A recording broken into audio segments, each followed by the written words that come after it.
Right, hello, welcome to a very quick video, talk about my new favourite watch accessory, and that's these little J's and K's adapters, and I'm just going to quickly explain what I like about them. So, this here is the original strap for this AE1300. As you can see, it's the same one that comes on the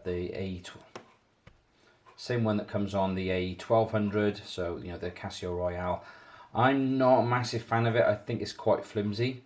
I prefer the more chunky strap that you get on like the W218. So this is my favorite strap that you get from Casio, and if I put these two side by side, you can see there's just a little bit more sort of bulk to it. It just feels a little bit more sturdy. So that's what I prefer in terms of these sort of standard straps. Anyway, what I do like to do is obviously modify the straps from time to time. I put leather ones on, put NATOs on, etc. So this here is the original strap off the AE1300. This here was one that I modified.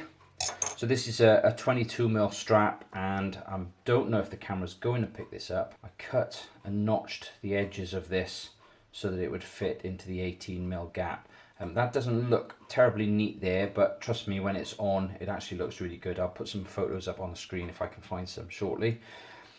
But the game changer are these J's and K's adapters. So hopefully you can see there what that's done is it's taken that 18mm, pushed it out to 22mm, and then what you don't need is to worry about actually adjusting and cutting any straps. So this is great for NATO, Zulus, anything really, but you want to put a 22mm strap on the 18mm Casio lug width, then I totally and utterly recommend J's and K's. So yeah, today's watch, this weekend's watch, I think I'll probably give this one a whirl all weekend now, is the AE1300.